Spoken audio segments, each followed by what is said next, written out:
Bonjour tout le monde et bienvenue à Opinion d'aînés, une émission qui défend les intérêts des personnes aînées. Cette semaine, nous avons un sujet majeur et pourtant si peu discuté, la sexualité des aînés.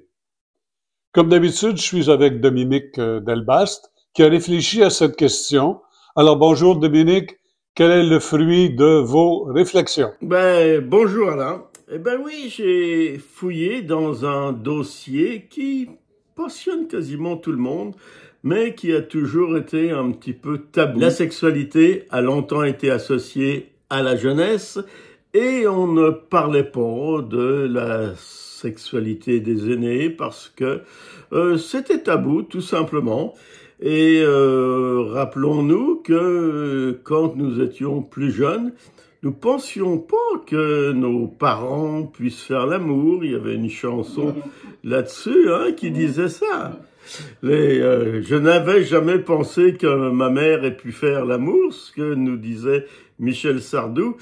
Oui, et qu'il faut pas en douter parce que les aînés ne sont pas devenus asexués et la sexualité est un besoin fondamental pour n'importe quel âge des personnes dans la société, alors qu'on ait 15-20 ans ou qu'on en ait 90, c'est un besoin qui est là et qui est très important. C'est un besoin comme manger ou respirer, mais c'est souvent quelque chose à laquelle nous pensons tous et parfois très souvent.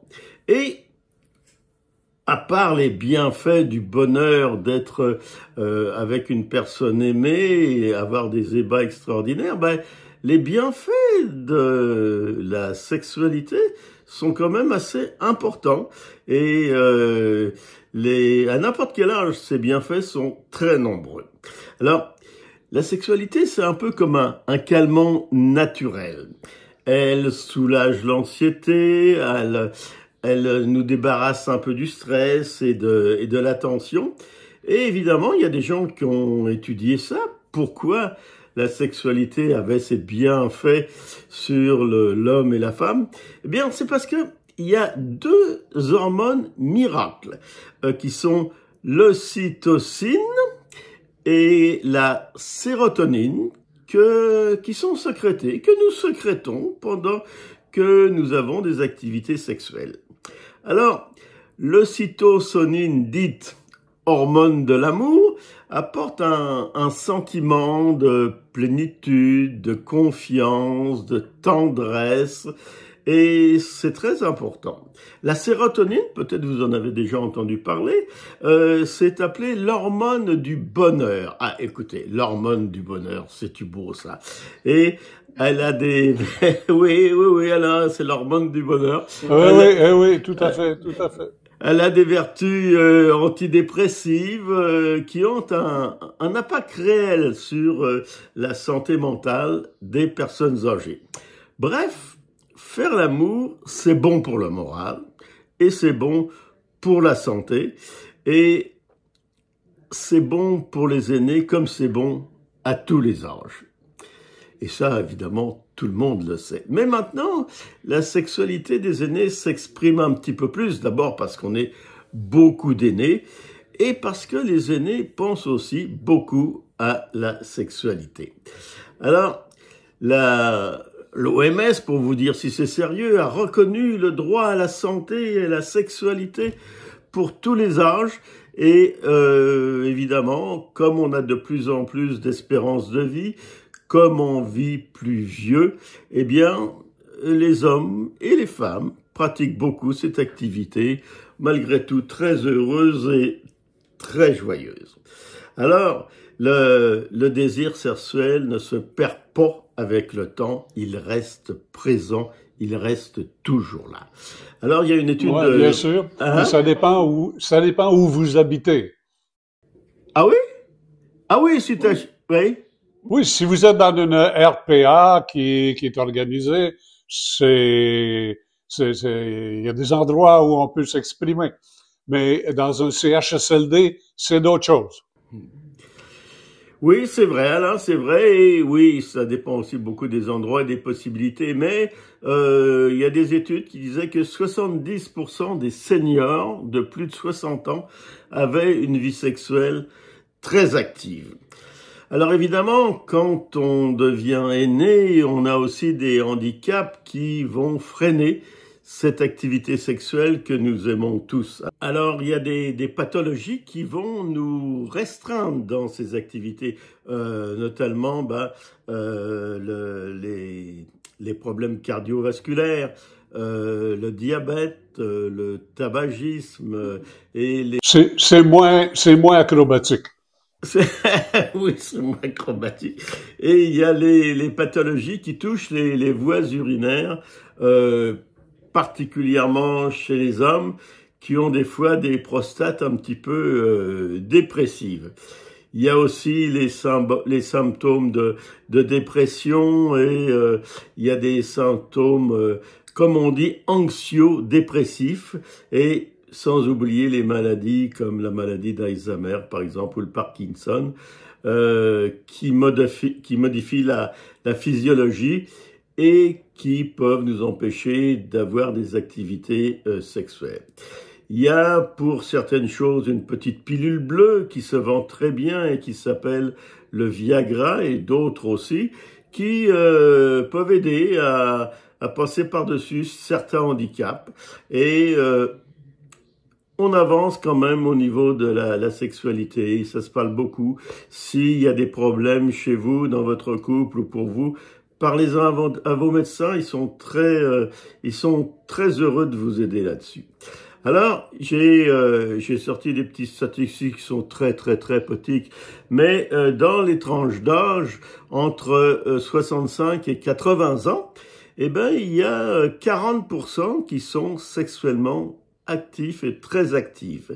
Et dans cette tranche d'âge-là, les 65-80, eh bien, il y en a 65 ans qui ont un intérêt pour le sexe. Ils ne peuvent pas tous le pratiquer parce qu'ils n'ont pas forcément un partenaire ou parce qu'ils ne sont pas dans le bon endroit pour vivre.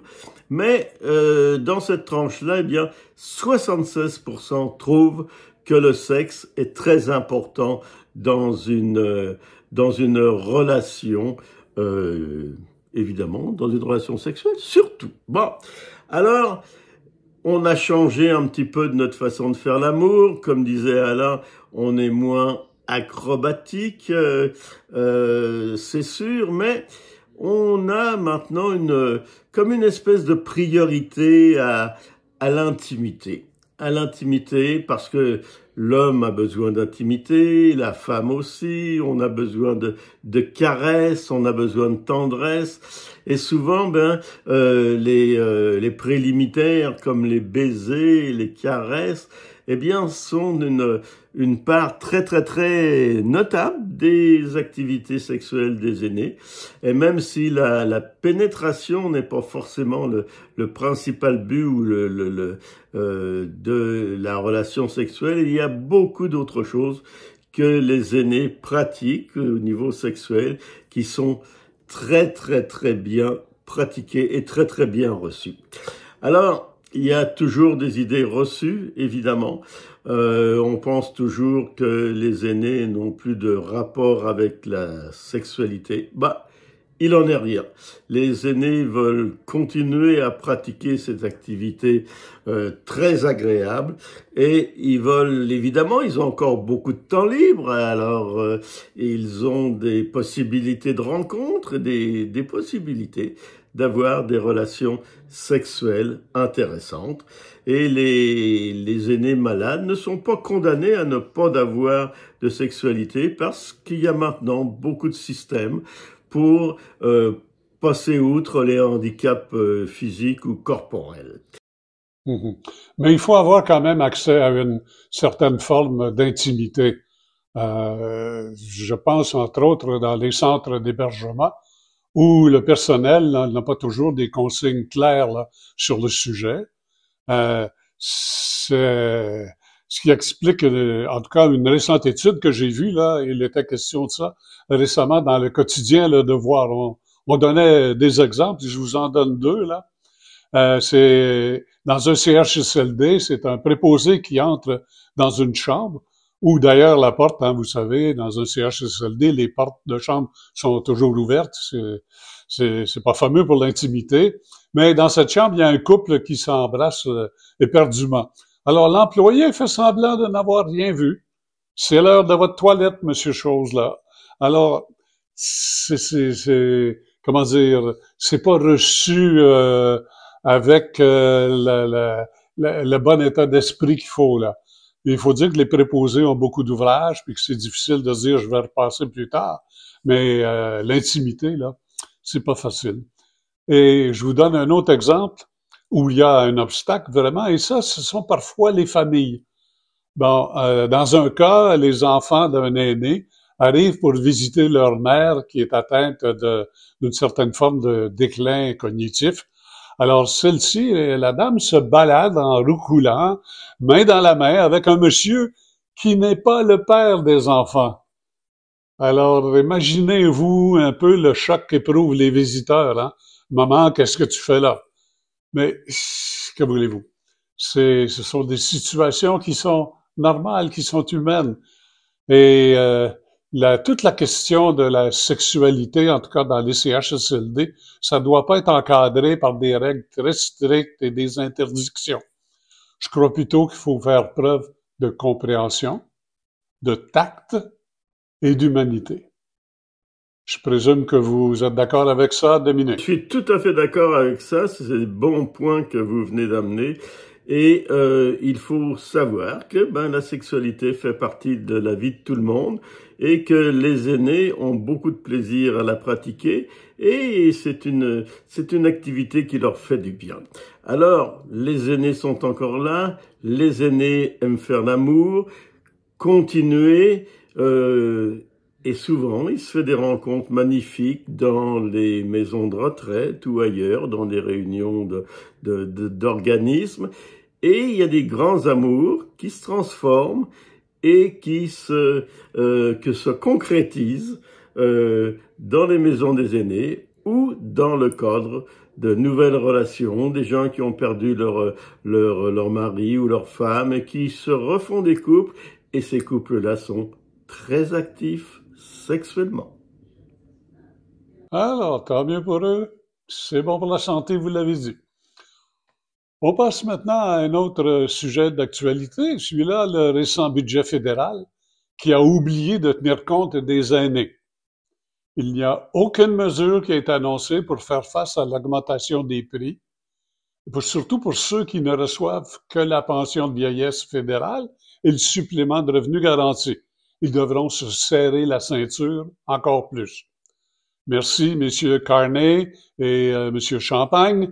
On va essayer de s'en souvenir aux prochaines élections.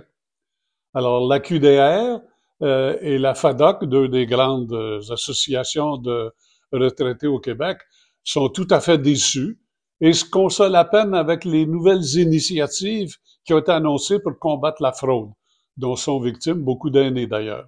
Alors ça reste à voir. On a créé une espèce d'agence, là. On en reparlera. Oui, j'ajoute Alain sur le budget que j'ai fait un petit calcul tout simple malgré tous les chiffres qu'on nous a apportés.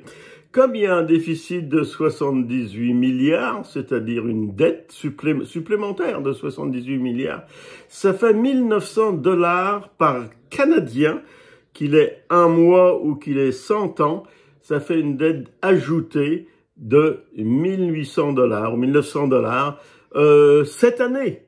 Et c'est pas fini, on va être encore obligé de faire mieux l'année prochaine. Et évidemment, les aînés ont été oubliés. Alors, Dominique, maintenant, vous devez nous parler de l'importance de se faire vacciner. Alors, oui, il y a quand même des bénéfices qui nous sont offerts à tout le monde, mais surtout des fois aux aînés, et il faut en profiter. Alors, pour l'instant, c'est la période de vaccination pour la grippe et la COVID. Alors, faites-vous vacciner. La COVID, pour la vaccination pour la grippe, est gratuite et elle est gratuite pour les aînés de 65 ans et plus. Alors, profitez-en. C'est pas très bon d'avoir la grippe, il vaut mieux éviter de pas avoir la Covid. Alors, les vaccins, dans ce cas-là, vont vous aider beaucoup. Une autre chose que nous offre le gouvernement fédéral, c'est l'assurance dentaire. Bien sûr, ça ne couvre pas tout, mais ça couvre quand même beaucoup de choses. Et il y a comme parfois des déductibles sur certaines affaires. Il faut même des fois négocier pour avoir de certains paiements. Alors, je vous invite négocier. Vous êtes sérieux? Négocier avec le dentiste? Oui. Le médecin souvent négocie. Le dentiste, oui. Ouais, le dentiste peut négocier pour avoir telle chose qui n'était pas prévue et tout ça. Ça se fait. Alors, c'est pas officiel, mais ça se fait. Donc, profitez-en parce que la santé dentaire, la santé buccale, c'est très, très, très important. Garder ses dents le plus longtemps possible, eh ben, c'est aussi un bon facteur de santé, un bon facteur pour la digestion, etc. Donc, profitez-en. Le gouvernement fédéral en paye une partie et laissez pas passer votre chance. Bon, négocier avec le dentiste. Ouais, OK, je vais essayer ça la prochaine fois. Alors, voilà qui complète notre émission. Merci, Dominique. Merci, cher public. Partagez cet enregistrement, s'il vous plaît. À la prochaine. D'ici là, comme le souhaite Dominique, comme il le recommande, faites l'amour. Mais en tout cas, au moins, profitez de la vie.